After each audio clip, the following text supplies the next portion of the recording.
라고 했는데 그것이 어떤 의미인지 우리 함께 살펴보기를 원합니다. 본문 우선 7절에서 8절 말씀 우리 함께 보도록 하겠습니다.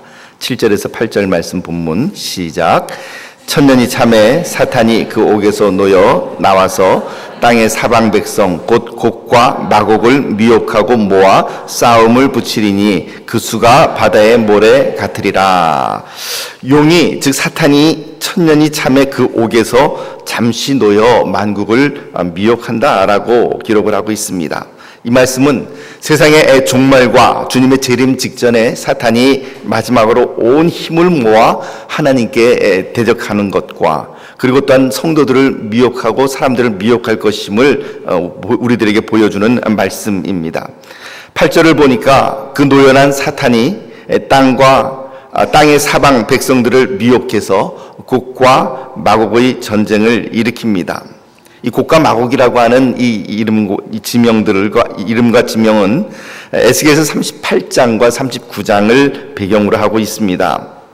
에스겔서 38장에서 39장 사이에는 곡이라고 하는 왕이 나타납니다. 근데 그는 마곡이라고 하는 지역을 통치하는 왕인데 아주 강력한 연합군을 형성해서 포로로부터 회복된 이스라엘을 향하여 전쟁을 일으킵니다. 그런데 그 전쟁이 그냥 예사 전쟁이 아니라 하나님께서 그 곡과 그리고 또한 마곡에 대하여 심판을 선포하시는 그 심판이 여러분들께서 나중에 오늘은 제가 시간이 없어서 다 일일이 찾아보지 못합니다만 혹시 흥미가 있으시면 한번 에스겔서 38장과 39장 말씀을 한번 읽어보시기를 바랍니다. 거기에 나타나 있는 곡과 마곡은 일반적인 어떤 그 이스라엘의 대적들과의 전쟁이 아니라 굉장히 종말론적인 어떤 그런 전쟁으로 그렇게 그려져 있습니다. 바로 이 에스겔서에 언급된 종말론적인 전쟁을 요한계시록에서 다시 언급하고 있는 것이죠. 즉 예수 그리스도의 재림 직전에 사탄이 잠시 그 권세를 총동원하여 하나님과 성도들을 대적하여 자기의 세력을 모아 전쟁을 벌이려 하는데 이 종말론적인 전쟁이 요한계시록에 몇 군데 등장을 합니다. 이미 우리가 알고 있는 우리가 요한계시록을 이렇게 보면서 여러분들께서도 지금까지 이렇게 기억나시는 게 분명히 거의 마지막 전쟁인 것 같은, 즉 예수님께서 재림하실 때에 심판하시는 것 같은 어떤 그런 전쟁들이 이미 우리가 읽어왔던 20장 이전까지 여러 번 있었던 것 기억나십니까? 그렇다면 이게 20장은 뭐고 그 전에 있었던 그런 다른 전쟁들은 도대체 뭔가라고 하는 그런 의문이 생기시리라 생각을 합니다.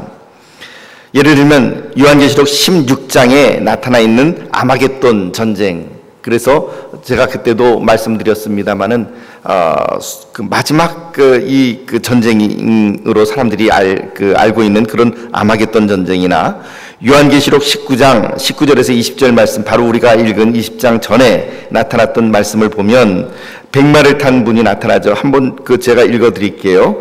또 내가 보매 그 짐승과 땅의 임금들과 그들의 군대들이 모여 그 말 탄 자와 그의 군대와 더불어 전쟁을 일으키다가 짐승이 잡히고 그 앞에서 표적을 행하던 거짓 선지자도 함께 잡혔으니 이는 짐승의 표를 받고 그의 우상에게 경배하던 자들을 표적으로 미혹하던 자라. 이들이 산채로 유황불 붙는 못에 던져지고, 이미 요한계시록 19장 말씀에 짐승과 거짓 선지자가 유황불 붙는 못에 던져지고, 그리고 그 앞에는 백마를 타신 재림주이신 예수 그리스도의 모습이 등장을 하고 있습니다.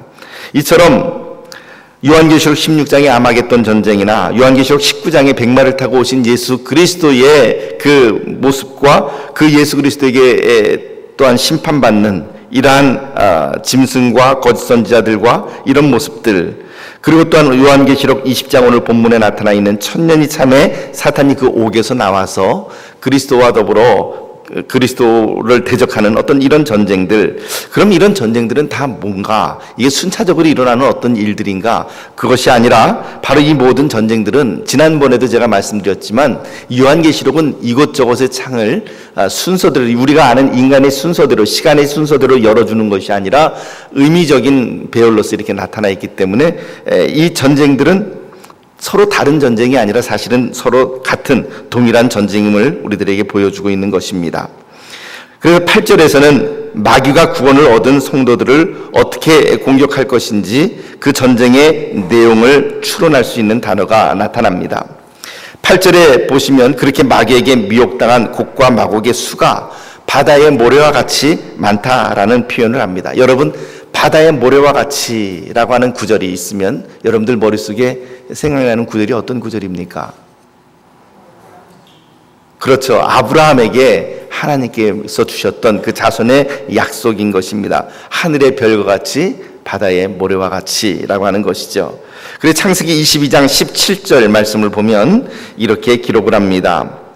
내가 네게 큰 복을 주고 내 씨가 크게 번성하여 하늘의 별과 같고 바닷가의 모래와 같게 하리니 내 씨가 그 대적의 성문을 차지하리라. 이렇게 기록을 하고 있는 것이죠. 그래서 하늘의 별, 바닷가의 모래라고 하는 것은 하나님께서 그의 백성 아브라함에게 주신 놀라운 약속인 것이죠. 축복의 약속인데, 그래서 보십시오. 마귀는 정확하게 이 하나님의 언약에 대해서 대적을 하고 있는 모습을 우리들에게 보여줍니다.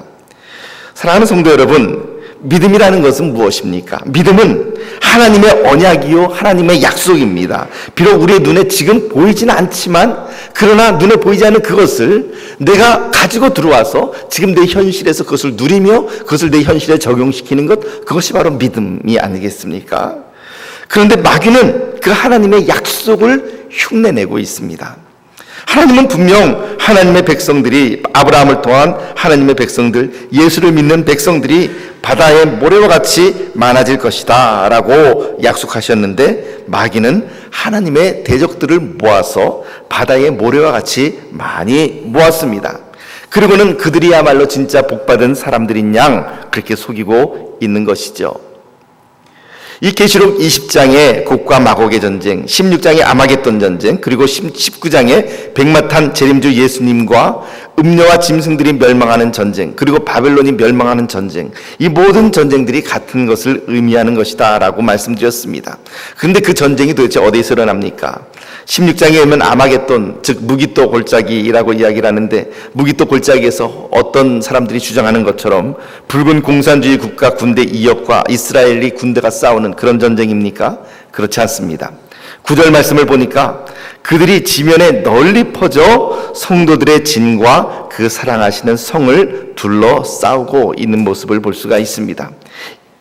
물론 요한계시록 16장에서는 아마겟돈이라 이렇게 이야기를 했지만, 즉 무기토라고 이야기를 했지만, 그러나 오늘 20장에서는 그들이 지면에 널리 퍼져서 싸우고 있다. 성도들의 진과 그 사랑하시는 성이라고 하는 말로써 이 구절이 어떤 특정한 장소가 아닌 성도가 모여있는, 성도가 있는 어떤 곳이든지 그 전쟁이 벌어지고 있는 것임을 우리들에게 보여줍니다. 그 결국이 어떻게 됩니까? 불이 내려와서 그들을 삼켜버립니다. 그러니까 마귀와 그의 세력은 하나님의 백성들의 연단을 위해 잠시 동안 사용됩니다. 비록 마귀가 잠시 놓여서 준동을 하지만, 그러나 그 준동이라고 하는 것이 결코 오래가는 것이 아니라 잠시 동안 하나님의 백성들의 연단을 위해 사용되다가 결국은 영원한 멸망 가운데 들어가는 것을 우리들에게 보여주고 있습니다. 사탄과 거짓 선지자들과 그리고 또한 짐승들, 그리고 그 정체가 사단인 줄도 모르고 추종하던 세상의 모든 불신자들, 그들의 마지막은 불과 유황 불못에 던져져 세세토록 괴로움을 당할 수밖에 없는 것입니다. 드디어 하나님의 심판이 시작됩니다. 11절 말씀 우리 함께 읽어봅니다. 11절 말씀 시작. 또 내가 크고 흰 보좌와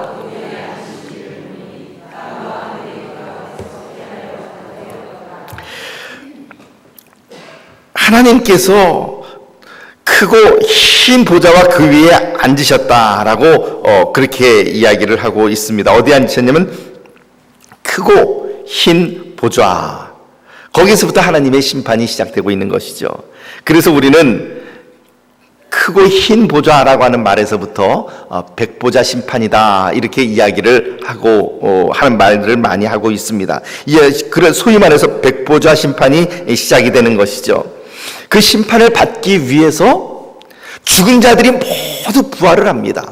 우리가 여러분 흔히 생각할 때는 부활은 예수님을 믿는 자들만이 부활을 한다라고 생각을 잘못 생각할 수 있지만, 그러나 사실은 엄밀하게 이야기하면 모든 죽은 자들이 다 부활을 합니다.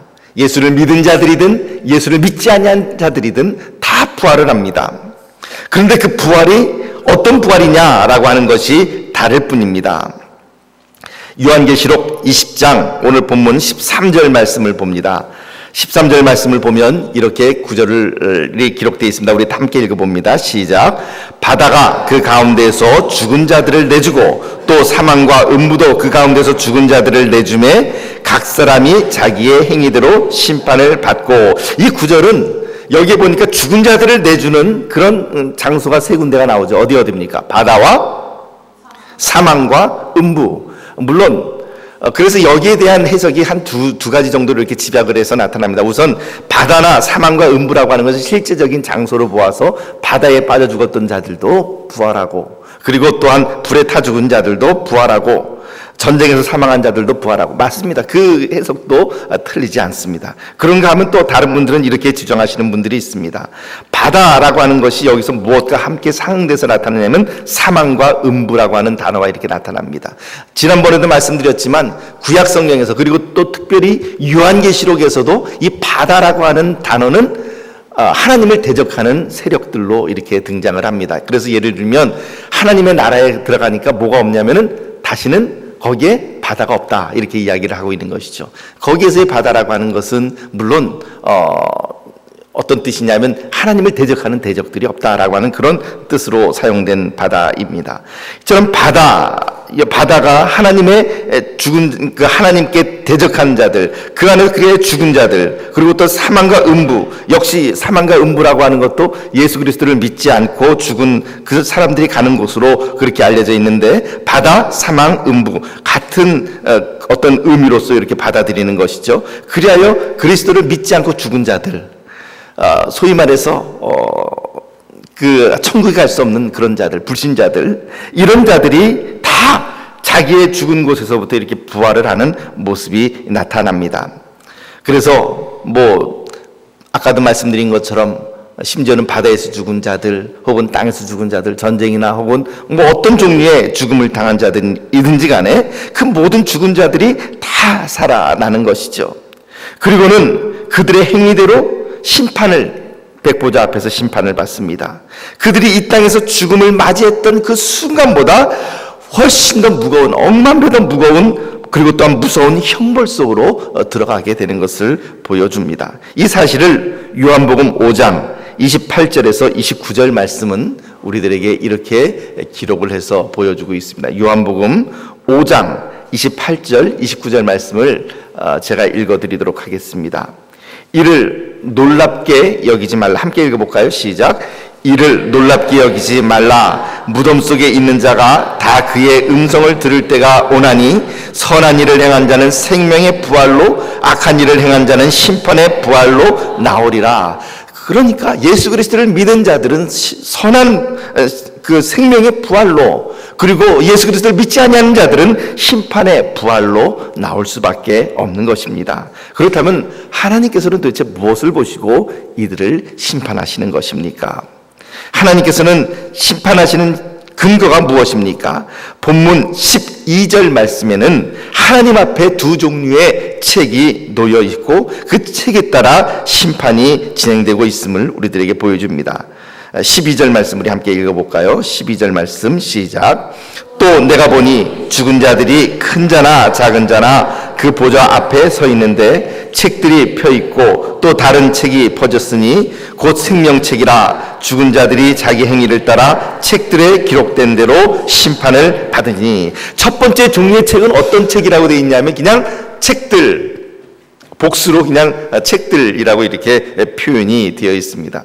두 번째 종류의 책은 무엇입니까? 이 책들 외에 또 다른 책이 펼쳐져 있는데 그거는 단수로 나타나 있죠. 무슨 책입니까? 생명책입니다. 혹은 생명록이라고도 우리가 얘기를 하는데, 생명책이라고 밝히고 있는 이 생명책은 도대체 무엇인가? 이 안에 무엇이 기록되어 있는가? 15절 말씀이 그것을 우리들에게 밝혀줍니다. 15절 말씀 한번 우리 같이 읽어봅니다. 시작. 누구든지 생명책에 기록되지 못한 자는 불못에 던져지더라. 그러니까 생명책은 무엇이냐면 구원받은 자들의 이름이 기록되어 있는 그런 책이 바로 생명책 혹은 생명록이라 우리가 이야기를 합니다. 이 생명책에 우리의 이름이 없다면, 이 생명책에서 우리의 이름이 불려지지 못한다면 우리는 결코 하나님의 나라에 들어갈 수가 없는 것이요. 이 생명책에 이름이 기록되어 있지 못하다면 우리들의 이름은 어디에 기록될 수밖에 없느냐 하면 바로 책들, 또 다른 책들. 그러니까 우리의 이름은 그 둘 가운데 어느 한 군데에 반드시 적혀 있을 수밖에는 없습니다. 중간에 이것도 아니고 저것도 아닌 중간지대가 없습니다.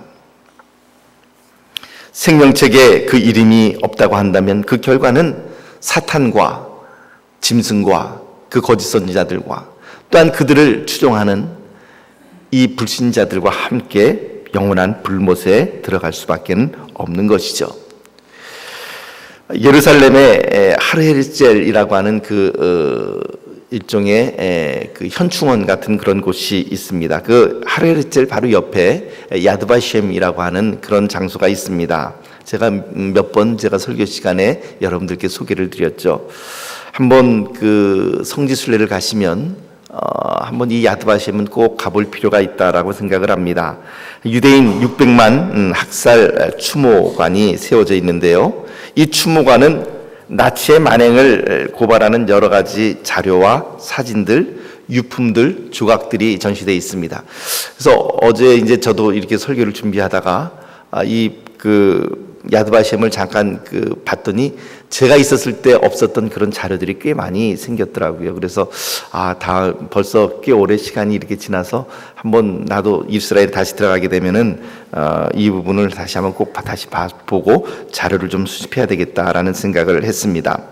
근데 이 여러 가지 그 자료들 가운데서도 가장 인상적인 그 추모관 가운데 하나가 무엇이냐면 어린 아이들의 그 어린이 희생자들을 위한 추모관이 있습니다. 근데 그 추모관은 따로 이제 그 장소가 마련되어 있는데 그 추모관 안에 들어가는 입구가 벌써 범상치가 않죠. 이렇게 이렇게 한 줄로 이렇게 들어가서 이렇게 좁은 통로를 따라서 이렇게 쭉 그 안을 이렇게 통과해서 나오게 돼 있는데요. 그 안으로 이렇게 들어가게 되면 컴컴해집니다. 그리고는 그 공간 안으로 들어가면, 추모관 안으로 들어가면 완전히 모든 빛들이 다 차단되고, 그리고 그 안에서 이제 왜 크리스마스 추리 같은 데 쓰는 그 안개등 같은 거 있지 않습니까? 그런 안개등 같은 것들을 사용하고 여러 가지 거울들을 가지고 거울들로 이것을 비추고 저것을 비추고 해가지고 그것을 천정에 이렇게 그 공간에 흡사 이렇게 띄워놓는 것 같은 그런 특수 효과를 좀 냈죠. 그 안에 들어가게 되면 내 사방과 그리고 밤하늘에 어떤 우주 안에 이렇게 내가 떠 있는 것 같은 그런 착각이 들게 만듭니다. 그리고는 그 별들이 이렇게 반짝반짝 이렇게 빛나는 것처럼 그렇게 해놨는데 그 별들이 빛나면서 그 희생된 아이들의 이름을 하나씩 천천히 불러줍니다. 그래서 그 아이의 이름이 무엇인지, 어디에서 태어났는지, 몇 살인지, 어디에서 죽었는지 그런 것들을 다 이렇게 이름을 하나 그러니까 계속해서 이제 녹음된 그 음성이죠. 그것을 계속해서 불러줍니다. 그래서 그 안에 들어가면 어떤 아이는 5살 혹은 어떤 아이는 9살 이런 어린 나이에 희생된 아이들의 이름과 그 나이를 듣다 보면 그 마음 가운데 먹먹해지는 그런 마음이 드는 것이 바로 이 어린이 추모관입니다. 근데 바로 오늘 말씀을 준비하는 가운데 벼랑한 그런 생각이 들었습니다.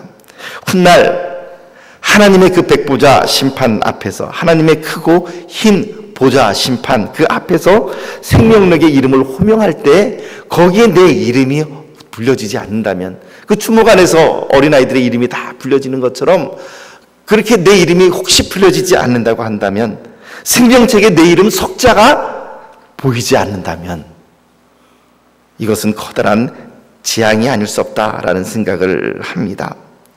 그렇게 된다면 도대체 우리는 그때는 도대체 하나님 앞에서 뭘 할 수 있을까? 어떤 심정일까라고 하는 생각이 들었습니다. 사랑하는 성도 여러분, 저와 여러분들의 이름은 이 둘 중에 어느 책 하나에 분명히 기록이 되어 있습니다. 책들에 기록이 되어 있든지 아니면 생명록에 이름이 기록되어 있든지 그 둘 중에 하나이지, 여기에도 저기에도 두 군데 다 이름이 기록되어 있거나 혹은 여기도 저기도 어느 곳에도 이름이 기록되어 있지 않는 그런 곳은, 그런 사람은 아무도 없는 것이죠. 행위가 기록된 책들에 우리의 이름이 만약에 기록이 되어 있다고 한다면, 누군가 그 행위가 기록된 책들에 그 이름이 기록되어 있다면 그는 생명의 부활이 아니라 심판의 부활입니다. 심판을 받고 영원한 불못 가운데서 고통을 당할 수밖에 없습니다. 그들은 불신자들입니다.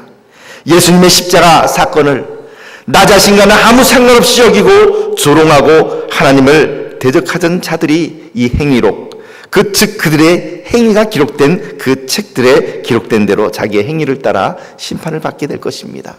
예수 그리스도를 믿는다고는 했지만 입으로만 주여 주여 하고, 그리고 하나님의 뜻대로 행하지 못했던 자들 역시 이 행위록에 그 이름이 기록될 수밖에 없는 것입니다. 그들은 뭐라고 이야기하면 둘째 사망 곧 불못에 던져진다라고 우리들에게 분명히 말을 하고 있습니다. 둘째 사망이라고 했으니 첫째 사망도 있겠죠. 첫째 사망은 무엇입니까? 첫째 사망은 우리들의 육신의 죽음입니다. 육신의 죽음은, 이 첫째 사망은 불신자들이나 예수 믿는 자들이나 다 동일하게 당하는 것입니다. 첫째 사망은 그 누구도 피할 수 없고 다 당하는 것이지만, 그러나 사랑하는 성도 여러분, 둘째 사망은 우리가 절대로 당해서는 안 됩니다. 둘째 사망은 예수 그리스도를 믿지 아니하는 자들이 당하는 불못의 심판, 그것을 일컬어서 둘째 사망이다, 이렇게 성경은 우리들에게 이야기를 하고 있습니다. 이 둘째 사망은, 둘째 사망 가운데 들어가면 더 이상 아무런 소망이 없습니다. 거기서는 더 이상 구원의 기회가 없기 때문에 사랑하는 성도 여러분, 이 둘째 사망은 절대로 우리가 당해서는 안 되는 것입니다. 어떤 사람들은 혹 그렇게 이야기를 합니다. 하나님이 사랑이신데 그런 사랑의 하나님이 어찌 불못 같은 것을 만들어서 사람을 심판하고 괴롭게 하겠느냐. 사랑하는 성도 여러분, 그런 어리석은 미혹의 말을 듣지 마시기를 바랍니다. 성경은 우리들에게 분명히 준엄하게 선포합니다. 둘째 사망이 있고 영원한 불못이 있음을 우리들에게 선포하고 있습니다. 나중에 우리가 몰랐다고 발뺌할 수 없는 것입니다. 그렇다면 행위를 기록한 책들, 즉 행위록이 아닌 생명책에 이름이 기록된다고 했는데 그 생명책에 이름이 기록되는 자들은 누굽니까? 당연히 예수 그리스도를 믿는 자들이죠. 요즘 이단에서는 자기들의 생명책에 기록되어야 구원을 받을 수 있다라고 주장하는 그런 이단들이 있습니다. 특별히 신천지를 보면 그들은 자기들이 가지고 있는 그 등록 장부가, 그 신천지에 등록한 사람들의 등록 장부가 바로 생명책이다라고 그런 헛소리를 하고 있는데, 그들의 생명책은 그들이 만든 생명책일 뿐입니다. 성경이 말하는 생명책은 그들의 생명책과 전혀 다른 것입니다. 미혹을 당하지 않도록 조심하시기를 바랍니다. 요한계시록 21장 26절에서부터 27절 말씀 우리 함께 읽어봅니다. 본문 26절에서 27절 말씀 시작. 사람들이 만국의 영광과 존귀를 가지고 그리로 들어가겠고 무엇이든지 속된 것이나 가증한 일 또는 거짓말하는 자는 결코 그리로 들어가지 못하되 오직 어린 양의 생명책에 기록된 자들만 들어가리라. 천국에 들어가는 자들이 누구라고요? 무슨 생명책? 어린 양의 생명책이다, 이렇게 기록을 하고 있습니다. 생명책은 어린 양의 생명책이지 사람들의 생명책이 아니에요. 어떤 누군가 사람들이 기록한 이 땅에서 가지고 있는 그런 책이 아니에요. 하나님이 기록한 생명책입니다. 예수를 믿는 자, 십자가의 보혈을 믿는 자, 우리의 구원이 오직 그리스도의 십자가의 보혈로만 말미암는다라고, 예수로만 가능하다고 고백하는 자들, 그들의 이름이 생명책에 기록이 되는 것입니다. 요한계시록에서는 그들을 일컬어서 이기는 자들이라 이렇게 표현하기도 했습니다. 요한계시록 3장 5절 말씀 보니까 이렇게 기록을 해놨습니다. 이기는 자는 이와 같이 흰옷을 입을 것이요 내가 그 이름을 생명책에서 결코 지우지 아니하고 그 이름을 내 아버지 앞과 그의 천사들 앞에서 시인하리라, 이렇게 기록을 합니다. 여기 보니까 내가, 즉 예수 그리스도께서 그 이름을 생명책에서 결코 지우지 아니하겠다라고 말씀을 하시는 것이죠. 누구를요? 사대에서. 이 말씀은 초대교회 7교회 가운데 사대교회에 주는 말씀 아닙니까? 어떤 유혹과 시험과 환난과 고난 가운데서도 예수 그리스도를 믿는 것을 포기하지 아니하고 끝까지 믿음을 지키는 자들, 그들이 바로 이기는 자들이고 그들의 이름이 바로 생명책에 기록된 자들인 것입니다. 사랑하는 성도 여러분, 중간에 예수 믿는 것을 포기하고 예수님을 떠나간 채로 그 사람의 인생이 끝난다면 그 사람의 이름이 과연 생명책에 남아 있겠습니까? 그 사람은 지옥불 속으로 갈 수밖에 없는 것입니다. 끝까지 견디고 끝까지 이겨야 하는 것입니다. 그래야만 구원을 받을 수 있습니다. 그러니 우리는 끝까지 견디는 자가 구원을 얻으리라 라고 말씀하신 마태복음 24장 13절에 예수님의 말씀을 마음에 새겨야만 할 것입니다. 첫째, 당연히 예수님을 믿는 자들이고 그들은 또 다른 말로 표현하면 어떤 자들인가? 조금 좀 정확하게 구체적으로 이야기하면 그들은 하나님의 뜻대로 행하는 자들입니다. 마태복음 7장 21절 말씀 우리 함께 읽어볼까요? 마태복음 7장 21절 말씀 자막을 띄워주시고 함께 읽어봅니다. 시작. 나더러 주여 주여 하는 자마다 다 천국에 들어갈 것이 아니요 다만 하늘에 계신 내 아버지의 뜻대로 행하는 자라야 들어가리라. 아멘. 우리는 하나님을 경외해야 합니다. 다른 말로 하면 하나님을 두려워할 줄 알아야만 합니다. 내가 알량하게 교회에 나와주는 것으로 내가 이미 다 구원을 얻었다라고 착각하지 마시기를 바랍니다. 마태복음 7장 21절 말씀 보니까 나더러 주여 주여 하는 자마다 다 천국에 들어갈 것이 아니라 라고 말씀했습니다. 좀 더 구체적으로 이야기하면 뭐라고 이야기합니까? 주님, 우리가 주님의 이름으로 선지한 노릇도 하고 주님의 이름으로 귀신도 쫓아내었는데 어찌하여 우리를 모른다 하십니까? 라고 말씀하실 때 주님 뭐라고 말씀하십니까? 불법을 행하는 자들아, 내게서 떠나가라. 내가 너희를 알지 못하노라. 사랑하는 성도 여러분, 그러므로 우리는 이 말씀을 마음속에 항상 늘 엄중히 생각하고 그리고 우리의 마음 가운데 두어 경계를 삼아야만 할 것입니다. 누가요? 교회에 나오는 자라고 말을 하지 않았습니다. 나더러 주여 주여 하는 자마다 다 천국에 들어갈 것이 아니요 누가요? 다만 하늘에 계신 내 아버지의 뜻대로 행하는 자라야 들어가리라. 달리 이야기하면 생명책에 기록된 자들은 누굽니까? 오직 하나님의 뜻대로 행하는 자라야 바로 그 생명책에 기록이 되어 있는 자들이라고 하는 것입니다. 물론 때로는 우리는 넘어집니다. 때로 우리는 하나님의 뜻대로 다 행하지 못합니다. 그러나 그때마다 우리의 마음 가운데 아픔을 가지고 주님 앞에 울면서 무릎을 꿇으면서 회개하고 그리고 주님의 뜻대로 살아가기를 다짐하는 그런 모습들이 참으로 우리들에게 있어야만 하는 것입니다. 우리의 껍데기가 너무 단단하다면 끼어 버려야만 합니다. 입으로만의 신앙, 믿는 신임은 하지만 경건의 모양은 있지만 경건의 능력이 없다고 한다면, 예수 그리스도를 믿어서 교회 다니는 그 발걸음은 있지만 그러나 실질적으로 그 삶이 예수 그리스도와 전혀 다른 삶을 살아가고 있다면 회개하십시오. 그 사람들, 그런 분들이 과연 이 생명책에 그 이름이 기록될 수 있겠습니까? 우리는 교회 다니면 아예 구원은 따놓은 당상처럼 생각을 하시는데 착각하지 마시기를 바랍니다. 물론 우리는 믿지 아니하는 불신자들에게 전도할 때에 누구든지 예수 그리스도를 믿으면 입으로 구원하면, 입으로 시인하면 구원을 받습니다. 맞습니다. 그러나 그 성화와 그리고 그 단계를 우리가 좀 더 신앙의 연조가 있는 분들이라고 한다면 그것을 무시해서는 결코 안 되는 것입니다. 사랑하는 성도 여러분, 그러므로 혹시 내가 너무나도 신앙생활을 오래 함으로 말미암아 내 껍데기가 너무 단단하다고 생각하시는 분들,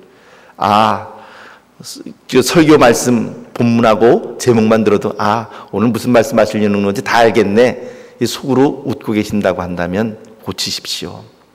늘 우리의 마음 가운데 겸손함이 없다고 한다면, 우리의 마음 가운데 이런 딱딱함의 껍데기로 우리 스스로를 감싸고 있다면 이런 상태에 들어갈 수 있는 것이죠. 주여 주여 하지만 그러나 하나님의 뜻대로 행하지 아니하는 자들이 될 수 있는 것입니다. 말씀을 맺습니다. 말씀을 맺으며 우리 15절 말씀을 다시 한번 읽어봅니다. 15절 말씀 함께 읽어봅니다. 시작. 누구든지 생명책에 기록되지 못한 자는 불못에 던져지더라. 누구든지 생명책에 그 이름이 기록되지 못한 자는, 암만 내가 교회에 10년, 20년 다녔습니다. 그 시점에 와서 주님을 붙잡고 이야기한다는 소용이 없습니다. 하나님의 나라에 들어가는 것, 심판의 부활이 아니라 생명의 부활로 들어간다고 하는 것은 오직 생명책에 그 이름이 기록되어 있느냐 안 되어 있느냐, 그것 하나가 바로 유일한 기준이 될 것입니다. 그럼에도 불구하고 저는 여러분들이 마음 가운데 너무 무거워하지 않게 되기를 바랍니다. 지금이라도 여러분들의 마음 가운데에 두려운 마음과 그리고 또한 하나님 앞에서 내가 잘 살아야 되겠다, 예수 그리스도를 믿는 믿음으로 내가 분명히 살아야 되겠다라고 말씀 기억하시고 결단하시는 분이 있다면 그분들은 생명책에 기록되어 있는, 그 이름이 기록되어 있는 자들입니다. 우리의 이름이 생명책에 기록된 것을 인하여 감격하고 감사하기를 바랍니다. 어떤 가수가 그렇게 노래를 불렀죠. 인생은 빈손으로 왔다가 빈손으로 가는 것이다. 공수래 공수거다. 맞습니다. 하지만 어떤 면에서는 틀립니다. 올 때에는 빈손으로 왔지만 갈 때는 무엇을 가지고 가는가? 내 인생을 가지고 가는 것이죠. 내가 어떻게 인생을 살아왔는지, 내가 어떻게 평생을 살아왔는지 그 성적표를 가지고 가는 것입니다. 그렇기 때문에 결코 적당히 살면 되는 인생이 아닙니다. 잘 살아야 하고 하나님의 뜻대로 살아야 하는 인생인 것입니다. 세상에 사는 동안 자기 생각과 욕심과 욕망을 따라 살아갈 수 있지만, 그러나 언젠가는 하나님의 그 장엄한 백보자 앞에 우리는 서야 할 때가 옵니다. 그때 우리는 심판의 부활일지 생명의 부활일지 그 백보자 앞에서 판단이 되는 것이죠. 우리 인생의 성적표를 가지고 가서 말이죠. 우리의 인생은 짧습니다. 잠깐 후면 예수님이 앉으신 백보자, 그 심판대 앞에 서게 될 날이 조만간 오게 될 것입니다. 그때가 저와 여러분들에게 심판의 시간이 아니라 축복과 축제의 기쁨의 시간, 상급의 시간, 위로의 시간이 되시기를 예수님의 이름으로 축복합니다.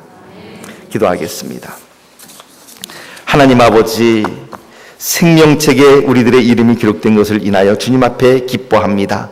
그럼에도 불구하고 늘 끊임없이 경성하며 끼어있어 오직 하나님의 뜻대로 살아가는 자들, 우리들의 마음이 심령이 이 껍데기의 신앙, 경건의 모양은 있으나 경건의 능력은 없는 그런 껍데기만의 신앙이 아니라 오직 참으로 하나님 앞에 겸손함과 하나님 앞에 알맹이가 있는 알곡과 같은 신앙으로 그와 같이 주님 앞에 설 수 있도록 도와주시며 부드러운 마음을 가지고 주님 앞에 설 수 있도록 은혜를 내려 주시옵소서. 예수님 이름으로 간절히 기도하옵나이다.